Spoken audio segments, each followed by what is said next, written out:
11 de la ley que se está impugnando, en la que se está estableciendo también como medida cautelar, como muchas otras que se establecen en este artículo, en la fracción 11, el resguardo en su domicilio con las modalidades que el órgano jurisdiccional disponga.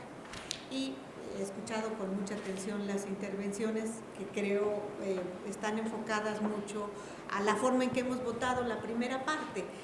La primera parte del proyecto, yo creo que eso influye mucho en la votación también de esta segunda.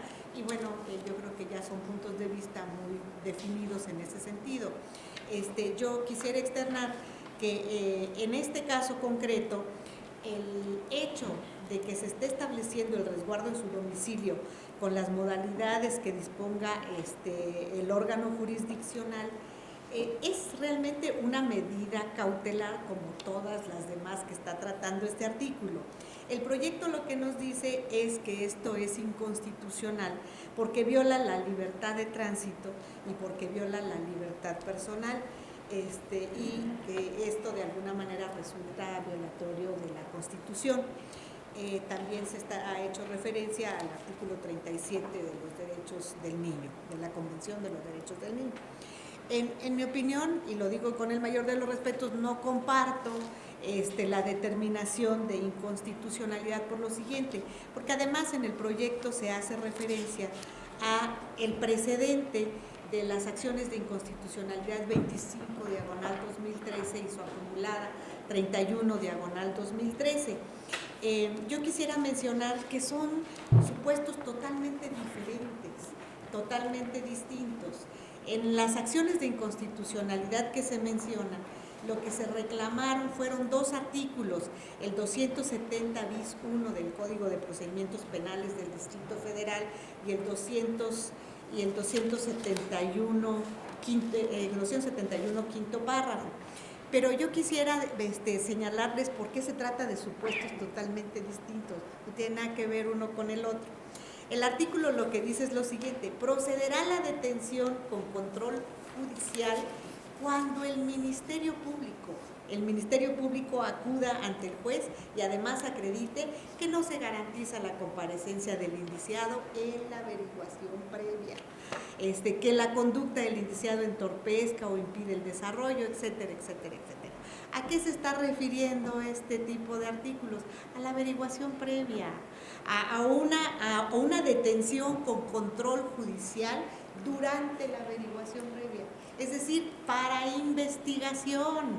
Entonces, aquí, por supuesto, el Pleno de la Suprema Corte de Justicia de la Nación determinó que esto era inconstitucional y restrictivo de la libertad, porque evidentemente es una solicitud que se está haciendo cuando la persona todavía no está puesta a disposición del juez de la causa.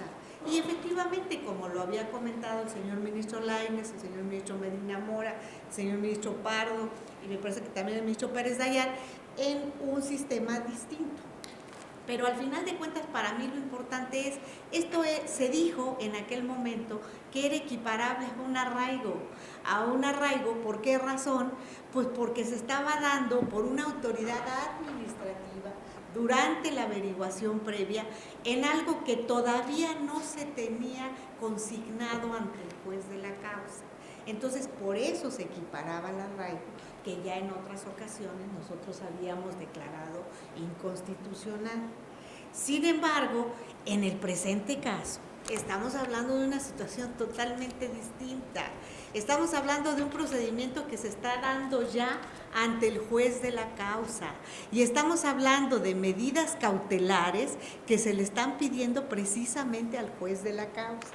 Y el juez de la causa está estableciendo la posibilidad, bueno, no el juez de la causa, sino la ley correspondiente, establece la posibilidad de una medida cautelar todavía de mayor envergadura, como es el internamiento preventivo. El internamiento que entiendo no todos estuvimos de acuerdo en su declaración de constitucionalidad, pero para quienes estimamos que es constitucional el internamiento preventivo por las razones que ya se expresaron el día de ayer y que obviamente hoy no repetiré, entonces para nosotros una medida en la que se dice También puede darse como medida precautoria o como medida cautelar el que pueda tener un internamiento en su domicilio, pues es una medida más leve que esté internado en una institución específica. Entonces, si esto puede darse, pues evidentemente es una medida todavía más leve que la anterior, y el artículo que se está combatiendo nos dice: el juez deberá explicar claramente cada una de las medidas cautelares impuestas a la persona adolescente, su forma de cumplimiento y las consecuencias de incumplimiento. Las medidas cautelares se podrán modificar, sustituir o revocar en cualquier momento hasta que se dicte la sentencia firme. Entonces, ¿qué quiere decir esto? Que si hubo una medida de internamiento y se propone por la víctima o el ofendido, como se había señalado, y alguien dice, bueno, que esté en el domicilio, y el juez sopesa esta situación y considera que puede otorgársela, pues es una medida más benéfica. Si no, resultaría un poco contradictorio que se dijera: ya resultó constitucional el internamiento preventivo. Pero es inconstitucional que pueda estar en su casa. Bueno, yo creo que para un adolescente, creo que el ministro Medina Mora lo había referido, para un adolescente pues es hasta preferible que esté en el resguardo y en la custodia y en la cercanía de su familia. Entonces, por esa razón, a mí me parece, pero digo, respetando profundamente el criterio de quienes opinan que el internamiento es inconstitucional, para quienes no lo es, esta es una medida más leve. Y siendo una medida más leve, es una medida benéfica, que evidentemente no esté establecida en la Constitución. No, claro que no está establecida en la Constitución, pero también el ministro Medina Mora dijo una situación muy importante: está estableciéndose, ya dijimos nosotros, con asidero constitucional, la que podría sostenerse violenta más la libertad, que es el internamiento preventivo. Entonces, a partir de ahí, si esa es la mayor, pues existen otras medidas que no necesariamente tienen que estar establecidas en la Constitución para que se puedan otorgar, porque de ser así, entonces la Constitución pues tendría que convertirse prácticamente en la ley reglamentaria.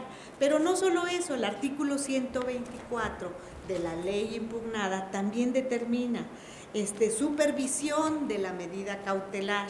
Dice: la autoridad de supervisión de medidas cautelares y de la suspensión condicional del proceso serán las encargadas de realizar la supervisión de medidas cautelares distintas a la prisión preventiva, obligaciones procesales impuestas por la suspensión condicional del proceso y los acuerdos preparatorios de cumplimiento diferido.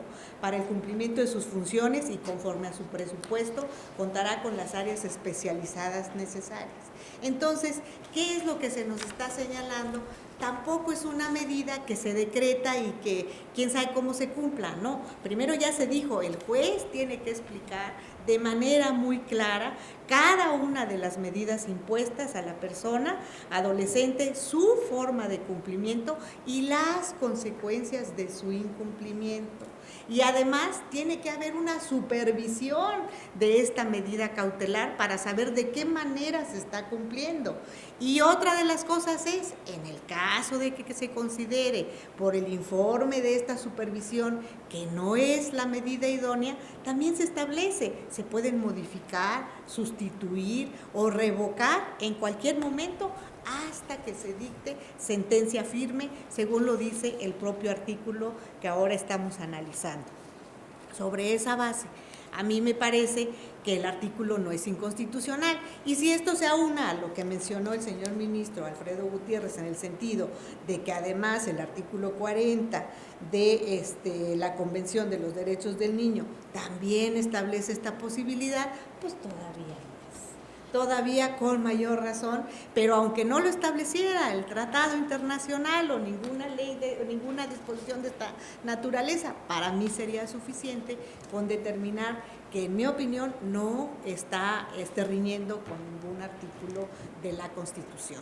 Entonces, por estas razones, yo creo que es el juzgador el que, estando a su disposición, está manejando las medidas cautelares durante el proceso y en este caso concreto resulta, en mi opinión, respetando profundamente quienes disienten de esto, que es una medida más benéfica que el internamiento preventivo. Por estas razones, muy respetuosamente estaré en contra de lo expuesto en el proyecto del señor ministro Franco. Gracias, señor presidente. Gracias, señora ministra.